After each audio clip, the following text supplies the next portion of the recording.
How did he do it? What was his childhood like? There's something real dark about you, Eddie Gein. Just go slow and steady. Take your time, sweet boy.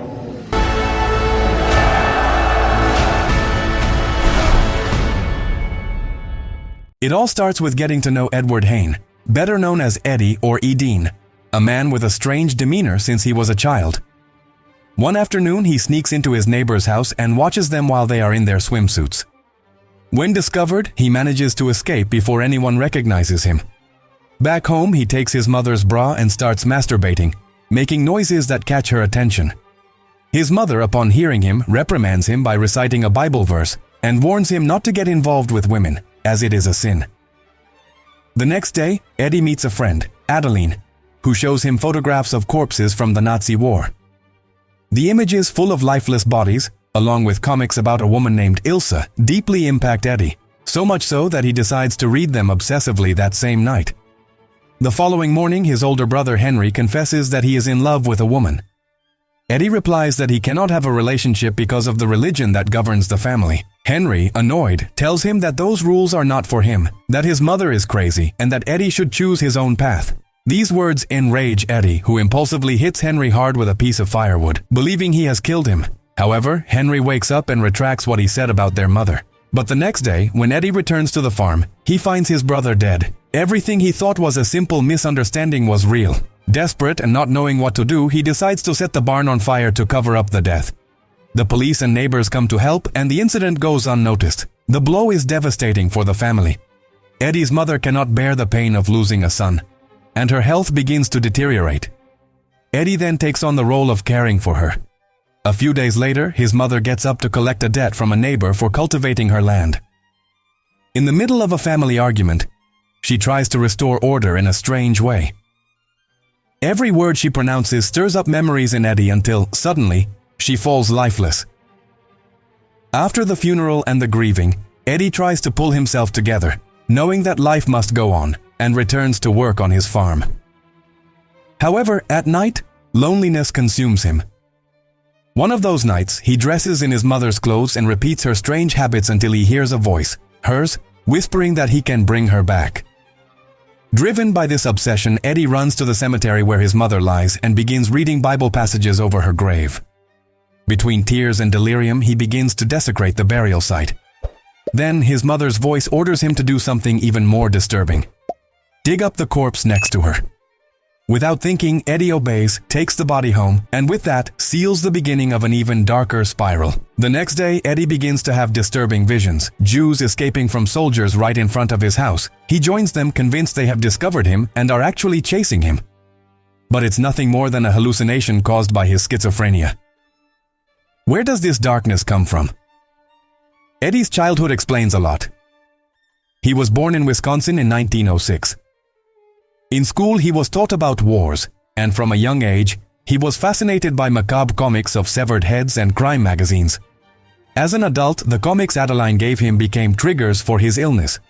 He not only started to desecrate corpses, but also to remove their skin, imitating Ilsa, the villain of his favorite comics. With that skin, he makes masks and chairs. Now Eddie leads a seemingly calmer life, although deep down he knows he needs a woman to help him with household chores, as he lives in complete disarray. One night he goes roller skating with Adeline. They talk for a long time until they reach the topic of crimes. For her, it is a subject of study. For him, a dark fascination. Impulsively, Eddie confesses that he has done things inspired by Ilsa's comics. She doesn't believe him but agrees to go to his house to see for herself. Upon arrival, she finds complete chaos and encourages him to be more organized. While she cleans the kitchen, Eddie declares his love and asks her to be his girlfriend. She accepts delightedly, convinced that someone finally understands her. Later, they go up to Eddie's mother's room. On the way, Adeline notices something disturbing: a chair with human skin. Disconcerted, she enters the room and comes across her mother's decomposing body. Eddie insists that she is just asleep and that Adeline is being rude to her. Horrified, Adeline flees the house. Eddie, angry, begins to argue with his dead mother, as in his mind she is still alive and rebuking him for getting involved with women, reminding him that they are a sin. Desperate, he goes to a bar, imagining he is at a party like in his comics. Suddenly, he pulls out a gun and shoots the woman tending the place. Then he takes the body home. The next morning, the police investigate the bar, and a witness claims to have seen Eddie's truck. Over the years, his story reaches Hollywood.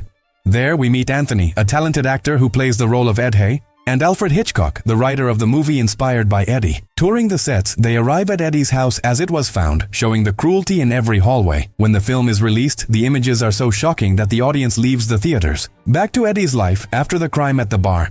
The police visit his house, but he is dressed in his mother's clothes and skin, compulsively cleaning. When he opens the door, he quickly changes to give a statement. He denies having been at the bar and manages to convince them with his words. Shortly after, he runs into Adeline, who apologizes for leaving his house so abruptly. Eddie blames himself and promises his mother will be nicer. Intrigued, she shows him photos of a transsexual man who changed gender. That sparks Eddie's imagination, and that night he steals a corpse in search of a ring to propose marriage to Adeline. Days later, in a romantic scene, Eddie surprises her with the proposal. Nervous, in the middle of the cemetery, he asks her to be his wife. She, shocked, ends up accepting. Right there, they are about to have sex, but Eddie stops because his mother taught him that fornication brings children. Adeline tells him she can help him. He takes him to an orphanage where he gets a small job babysitting to see if he can bond with children. Eddie tries to appear kind and takes the children to his house, where he performs magic tricks for them using skulls and bones. They get bored, so he, seeking to impress, puts on a woman's skin, terrifying them. Upon returning them to their homes, the parents confront him, but he defends himself by saying he was just trying to entertain them. Shortly after, the original nanny Eddie had replaced the night before appears. That same night, Eddie kidnaps her. Days later, he excitedly announces that he is ready to be a father. Adeline, thrilled, agrees to run away with him, although her family is opposed.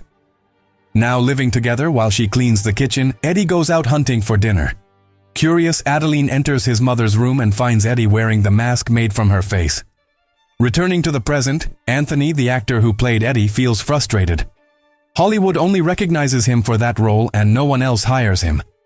His only option is a sequel, though he dislikes it. Alfred, the writer, also faces criticism.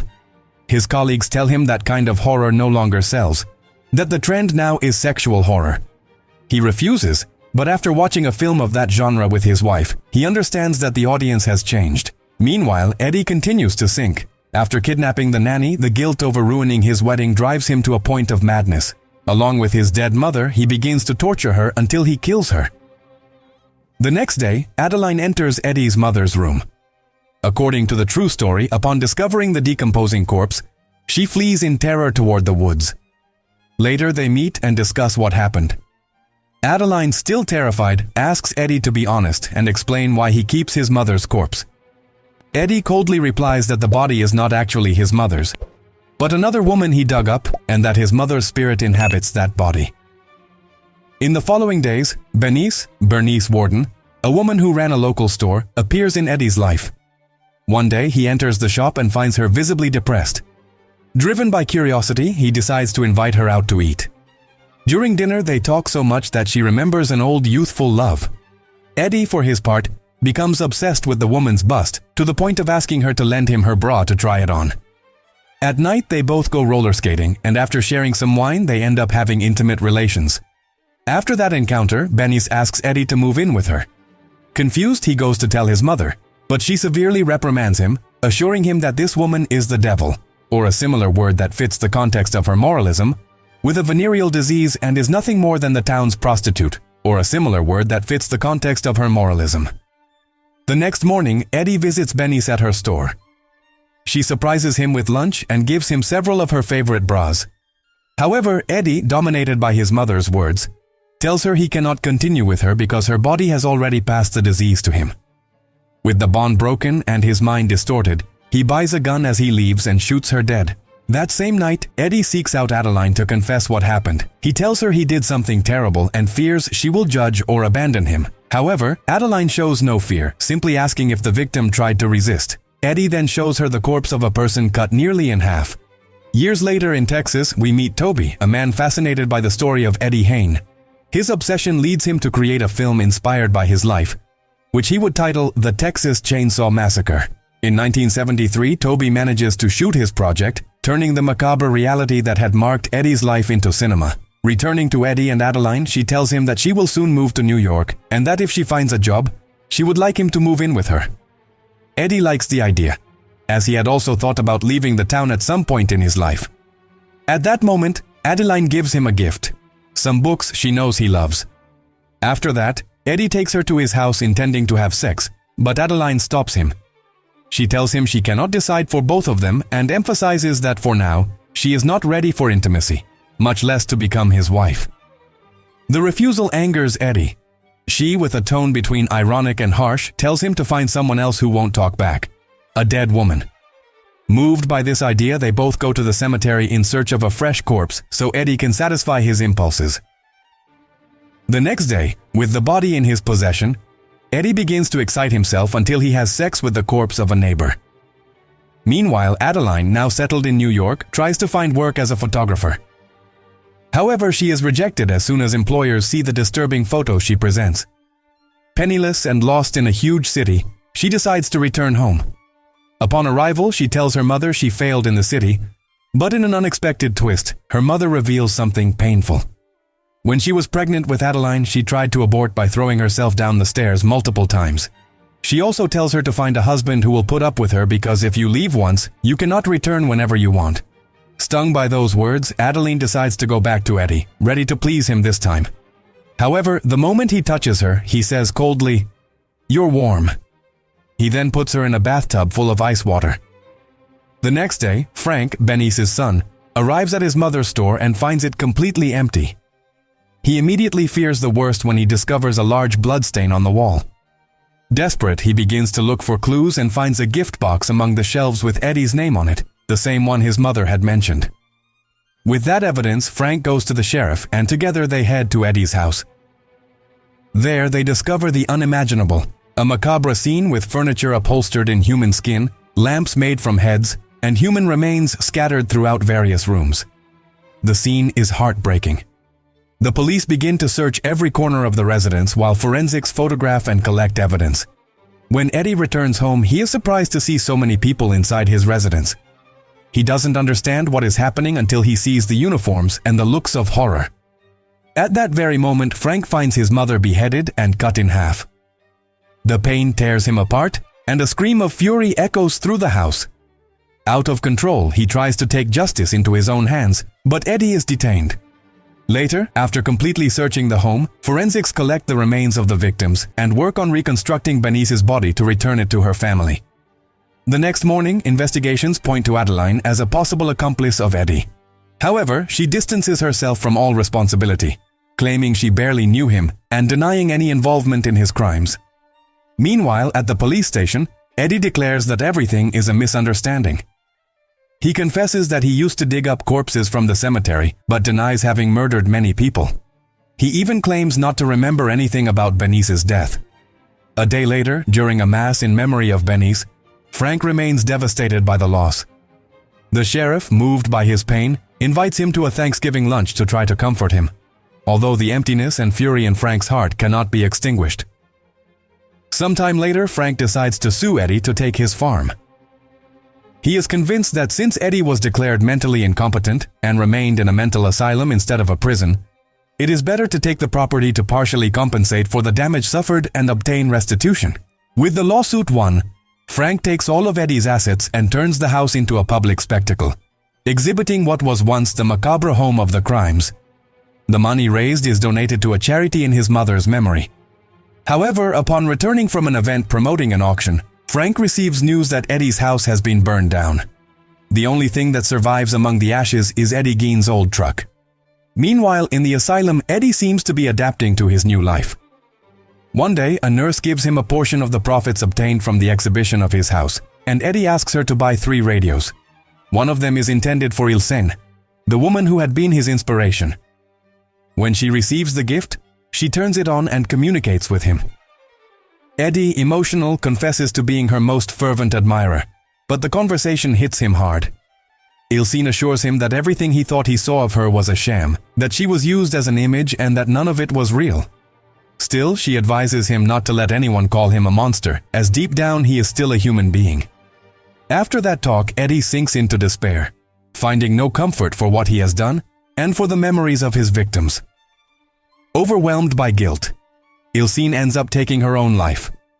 On the other hand, the second radio reaches Christina, a transsexual person whom Eddie idolized. In their conversations, Eddie confesses his attempts to become a woman, even recounting the extreme methods he used to modify his body. Christina, surprised, confronts him. She tells him that perhaps he was never a woman, but an obsessed cinephile who eroticized the female figure to appropriate it. Something very different from being transsexual. Confused and frustrated, Eddie says goodbye, unsure of what to do with his identity or his life. In the midst of his confusion, he meets a new nurse with a strong character.